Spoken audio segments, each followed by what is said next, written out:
Kamu pikir keturunan kamu setelah 1.000 tahun akan jauh lebih cakep dan pintar berkali lipat, kan? Video ini akan pakai ilmu standar dan pemikiran sistem untuk menunjukkan kenapa di masa depan keturunan kamu bisa berevolusi jadi dewa atau malah jadi barang antik lagi. Tekanan hidup. Mau nebak keturunan, maka lihatlah keturunan, maka lihatlah lingkungan yang sedang membentuk manusia. Evolusi dalam bahasa awam adalah tubuh yang mengedit dirinya sendiri supaya bisa hidup nyaman di lingkungan yang menekannya. 1.000 tahun itu sekitar 40 generasi. Artinya, kalau hidup santai, manusia cuma poles-poles. Tapi kalau hidup keras, manusia bakal ganti kulit. Contoh sehari-hari adalah si A tinggal di tempat kurang makan, kurang tidur. Sedangkan si B tinggal di tempat cukup makan, cukup tidur. Dan keduanya terlihat seperti dua versi berbeda. Contoh sehari-hari lainnya adalah si A kerja fisik seumur hidup, jadi tulang ototnya tebal, sedangkan si B duduk terus seumur hidup, jadi tubuhnya mager. Mekanisme seleksi zaman dulu adalah siapa yang lari cepat lolos dari hewan buas, dia hidup. Kalau sekarang seringkali siapa yang cepat adaptasi dengan sistem, dia hidup lebih ringan. Mekanisme sistem adalah lingkungan menghargai apa. Manusia belajar jadi itu supaya hidupnya gampang. Kalau masyarakat menghargai kesehatan, orang akan olahraga dan tidur nyenyak, jadi keturunan akan sehat. Kalau masyarakat menghargai layar, orang akan banyak duduk, jadi keturunan bisa jadi lemah otot dan posturnya miring. Kalau masyarakat menghargai data, orang akan pasang mesin di tubuh, jadi keturunan akan jadi setengah manusia, setengah mesin. Kalau masyarakat menghargai eksplorasi, orang akan pergi jauh dari bumi, jadi keturunan akan bercabang jadi banyak tipe manusia. Poin kunci dari pemikiran mendalam adalah masa depan bukan karena mimpi, tapi karena hadiah yang sedang berjalan. Kamu kira evolusi itu soal gen, tapi seringkali itu soal kebiasaan yang dipaksa lingkungan jadi default. Pelajaran terapannya adalah kalau mau anak cucu kamu lebih baik, perbaiki tekanan hidup mulai dari sekarang. 2. Tinggi badan. Keturunan jadi tinggi biasanya karena gizi dan medis, bukan karena gen tiba-tiba berubah. Gampangnya, tinggi badan itu kayak rumah. Kalau bahannya banyak, bisa bangun tingkat. Kalau bahannya dikit, bangun satu lantai aja biar kokoh. Dalam kurun waktu 130 tahun, tinggi rata-rata pria di tempat industri naik dari sekitar 1,70 meter jadi sekitar 1,78 meter. Kalau kamu dengar itu dan bilang evolusi cepat banget, itu benar. Karena sebagian besar adalah kondisi hidup yang lebih baik, bukan gen yang lari sprint. Cerita sehari-harinya adalah si A waktu kecil sering sakit dan kurang gizi, sedangkan si B waktu kecil makan tidur teratur dan jarang sakit. Jadi pas gede, si B jelas lebih tinggi. Mekanisme rakyat jelatanya adalah tubuh prioritasin bertahan hidup dulu, baru prioritasin tinggi ganteng. Jadi kalau kurang energi, tubuh otomatis hemat tinggi badan. Pas medis bagus, anak jarang sakit, gizi cukup, tidur nyenyak, barulah tubuh berani investasi ke tulang panjang. Tapi tinggi badan nggak gratis, karena makin tinggi, jantung mompa makin jauh, dan lutut nahan makin berat. Jadi selalu ada tagihannya. Dalam 1.000 tahun, kalau manusia makin sehat, makin bersih dari penyakit, dan makan tidur makin benar, keturunan kamu mungkin bisa lebih tinggi dikit. Dalam 1.000 tahun, kalau manusia makin banyak duduk, makan makin cepat, tidur makin telat, maka keturunan mungkin nggak tinggi, malah posturnya jelek. Di sini ada psikologi yang sangat membumi, yaitu standar pacaran sering dikaitkan dengan tinggi badan. Jadi, orang tinggi mungkin lebih banyak dipilih. Ketika seleksi sosial memfavoritkan orang tinggi, gen tinggi bisa menyebar lebih luas, tapi ini tetap lambat dan nggak pasti. Dan kalau semua orang tinggi, tinggi badan jadi nggak berharga lagi, karena cuma barang langka yang punya keuntungan. Pelajaran terapannya, jangan minta anak cucu tinggi, mintalah anak cucu sehat, karena sehat itu yang bikin panjang umur di segala zaman. Gabungan mesin, keturunan kamu mungkin menganggap tubuh kayak HP, rusak mana ganti situ. Bahasa sehari-harinya, teknologi implan itu kayak modif motor. Awalnya buat benerin, lama-lama buat lari kencang dan gaya. Sekarang aja udah ada alat denger yang bantu rekam suara, bikin background noise, dan integrasi komunikasi. Artinya, telinga udah bisa pasang fitur. Sekarang aja udah ada mata elektronik yang bantu orang buta bisa melihat lagi. Artinya, mata udah bisa ganti spare part. Ketika mata udah jadi mesin, hal melihat yang tak terlihat kayak inframerah atau sinar X cuma tinggal tambah mode, kayak nyalarin senter. Contoh sehari-hari adalah si A jalan di gelap malam, mata biasa gelap gulita. Tapi mata mesin nyalain inframerah, jadi terang kayak siang bolong. Contoh sehari-hari lainnya, si B kerjanya butuh lihat detail. Mata mesin ngezoom dan filter noise kayak mikroskop, jadi si B kerja 2 kali lebih cepat. Mekanisme hukumnya adalah teknologi selalu jalan 2 arah. Satu arah nyembuhin dan satu arah upgrade. Ketika kaki tangan palsu udah canggih banget, bakal ada hari di mana orang sehat pun mau ganti kaki tangan asli dengan yang lebih kuat. Ketika upgrade jadi hal biasa, masyarakat akan berubah dari bandingin orang sama orang jadi bandingin versi sama versi. Dan begitu ada versi, bakal ada paket basic, paket premium, dan jadilah kesenjangan menjadi sistem. Ini bagian yang bikin banyak orang merinding, karena masa depan bisa terbagi kasta bukan karena tanah, tapi karena ondor deal di badan. Masih ada satu jebakan kehidupan yang nyebelin banget, yaitu mata mesin, telinga mesin bisa diganggu sama notifikasi atau iklan.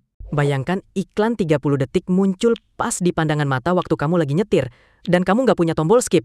Kelihatan kan masa depan nggak seindah puisi? Mekanisme bawah tanahnya adalah siapa yang punya software di tubuh kamu. Dia bisa mempengaruhi pengalaman hidup kamu. Jadi, hal yang menakutkan dari gabungan mesin bukan robot berantem, tapi kamu dikendalikan oleh sesuatu yang ada di dalam matamu. Pelajaran terapannya adalah upgrade apa aja boleh, tapi harus pegang hak matiin tombol dan hak milih siapa yang boleh sentuh kamu.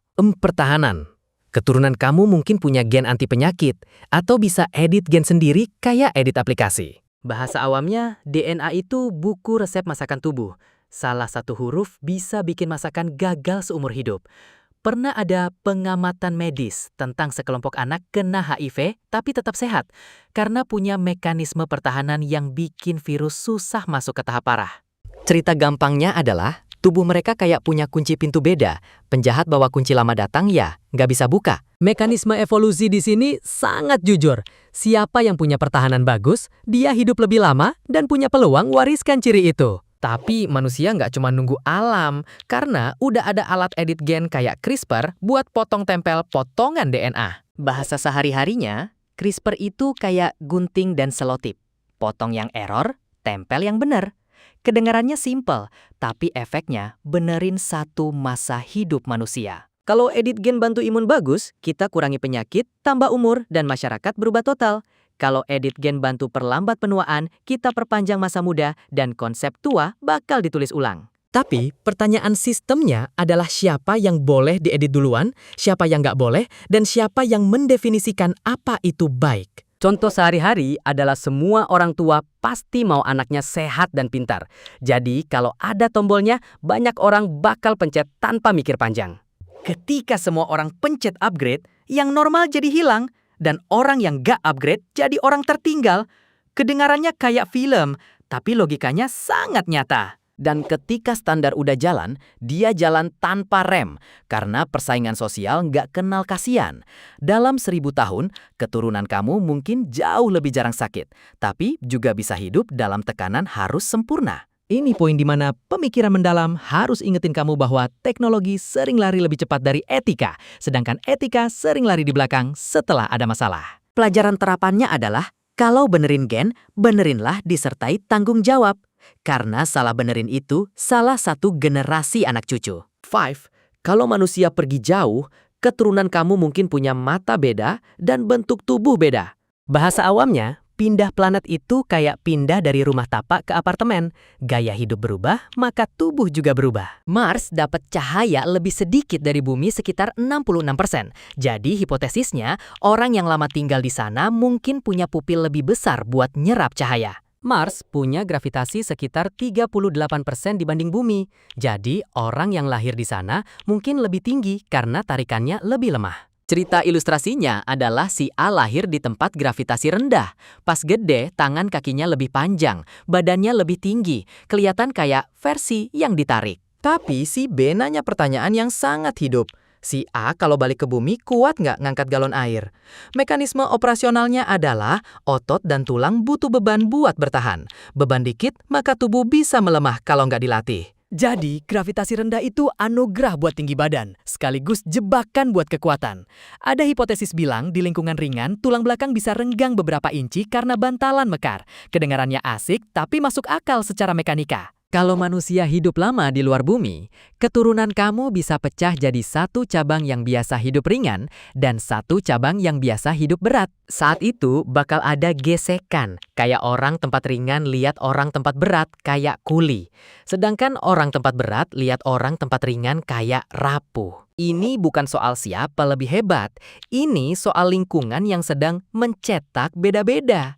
Pelajaran terapannya, kalau manusia pergi jauh, siapin mental bahwa anak cucu kamu mungkin nggak lagi mirip kamu seperti yang kamu kira. Abadi, kalau teknologi menang besar, keturunan kamu bisa hidup lama banget atau hidup gaya simpan file. Bahasa sehari-harinya, abadi itu mimpi nggak mati, tapi sebenarnya mimpi nggak kehilangan jati diri. Satu arah yang sering disebut adalah upload kesadaran ke mesin, artinya mindahin ingatan dan cara mikir ke sistem lain. Cerita ilustrasinya adalah si A masuk ruangan, pencet tombol backup dan satu versi A di mesin buka mata bilang, "Aku adalah aku." Tapi versi A di dunia nyata masih napas, masih tua dan masih bisa mati. Jadi pertanyaannya, siapa yang si A? Ini masalah cloning, karena kalau ada dua versi dengan ingatan sama, dua-duanya yakin mereka asli. Mekanisme filsafat sehari-hari adalah kamu merasa diri kamu itu kamu karena arus kesadaran yang nyambung terus. Jadi kalau diputus, kamu putus. Jadi upload kesadaran mungkin cuma bikin kopian, sedangkan yang asli tetap mati. Kedengarannya kejam tapi logis. Ada juga arah ekstrim, yaitu pindah tubuh dengan ganti kepala atau ganti bagian tubuh buat nyoba apa kesadaran bisa dipindah. Walaupun tekniknya maju, pertanyaan sistem tetaplah hak siapa. Karena siapa yang punya tubuh baru, dialah yang punya waktu. Ketika umur harapan hidup bedanya jauh banget, masyarakat bisa melahirkan kasta kaya miskin bukan soal uang, tapi soal jumlah tahun buat hidup. Dan hidup tanpa batas nggak otomatis bahagia. Karena hidup selamanya tapi nggak tahu hidup buat apa, itu juga capek. Ketakutan sehari-hari banyak orang adalah mikirin mati itu rasanya hampa. Dan masa depan makin jauh makin bikin ketakutan itu gede. Tapi pemikiran mendalam ingetin kamu bahwa makna itu bukan ada di hidup berapa lama, tapi ada di hidup punya tujuan dan punya koneksi. Pelajaran terapannya adalah sebelum mimpi abadi, belajarlah hidup yang layak dijalani. Karena maknalah yang nyelamatin kamu dari kehampaan tanpa batas. 7. Homogenisasi. Keturunan kamu mungkin makin mirip satu sama lain, karena manusia makin campur aduk. Bahasa awamnya, campur aduk itu soal orang makin sering ketemu, nikah makin jauh, dan pindah makin banyak. Dalam 1000 tahun, kalau manusia terus migrasi dan connect, banyak kelompok fisik bisa lebur jadi satu, bikin perbedaan makin berkurang. Cerita ilustrasinya adalah si A dan si B dari dua tempat yang jauh banget. Gabung, anak mereka bawa ciri campuran, dan begitu terus nyebar ke banyak generasi. Mekanisme sosialnya adalah makin kuat koneksinya, makin dikit batasannya. Maka gen makin campur dan fisik makin menyatu. Tapi homogen bukan berarti sama persis, karena tetap ada mutasi, tetap ada selera milih jodoh, dan tetap ada lingkungan beda. Malah, gabungan mesin bikin tipe homogen lain, yaitu semua orang pasang spare part yang sama karena itu standarnya. Artinya, masa depan bisa sekaligus beragam ikut planet, sekaligus homogen ikut teknologi. Kedengarannya kontradiksi, tapi masuk akal. Pelajaran terapannya adalah jangan ukur masa depan pakai gambar ilustrasi, ukurlah pakai arus migrasi dan standar teknologi. 8. Kepunahan keturunan.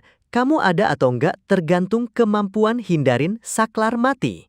Bahasa awamnya, punah itu game over dan manusia nggak kebal dari game over. Mekanisme sistemnya adalah ketika semua hal bergantung pada satu tempat, satu jenis energi, satu jenis rantai pasok, maka cuma butuh satu guncangan buat domino jatuh. Cerita sehari-harinya adalah si A cuma punya satu sumber gaji. Hilang kerjaan, dia jatuh. Sedangkan si B punya banyak skill. Hilang satu, masih ada yang lain. Manusia juga gitu. Makin beragam tempat tinggal dan cara hidup, makin punya asuransi. Makanya, ninggalin bumi, bangun banyak tempat tinggal, dan kembangin banyak bentuk tubuh bisa jadi cara lari dari sial. Tapi risiko bunuh diri selalu ada. Karena teknologi kuat, tapi etika lemah itu kayak anak kecil pegang pisau. Masa depan bisa canggih banget, tapi juga bisa konyol banget. Kayak dulu mimpi terbang, akhirnya malah duduk diam dan kegemukan. Kalau gaya hidup makin lama makin kurang gerak dan banyak fasilitas, keturunan kamu bisa melemah walaupun teknologi makin kuat. Ini paradoks evolusi, karena mesin makin kuat nggak berarti manusia makin kuat.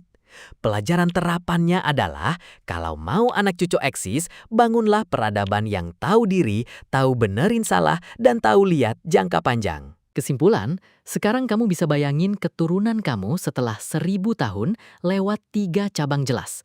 Cabang 1 adalah optimal biologis, artinya makan, tidur medis bagus, jarang sakit, lebih tinggi dikit, lebih kuat dikit, dan hidup lebih lama.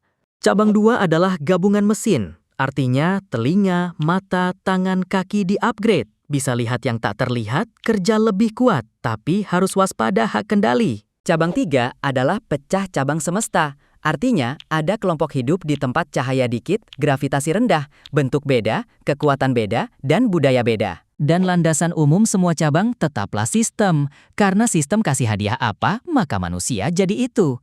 Kalau kamu mau mulai hari ini ala rakyat jelata, makanlah yang bergizi, tidur cukup, dan gerak. Karena itu modal segala masa depan. Kalau kamu mau mulai ala pemikir, latihlah tanya siapa yang pegang tombol mati. Karena hak mematikan adalah hak kebebasan. Kalau kamu mau mulai ala sosial, dukunglah mekanisme bagi peluang yang adil. Karena masa depan indah nggak dibangun pakai ketidakadilan. Kalau kamu mau mulai ala psikologi, ingatlah yang bikin kamu tenang bukan abadi, tapi hidup punya makna dan ada orang yang disayang. Kalau video ini bantu kamu ningkatin wawasan dan ningkatin pemikiran, kamu subscribe channel ini biar aku bisa bedah lagi topik susah pakai cara gampang dimengerti.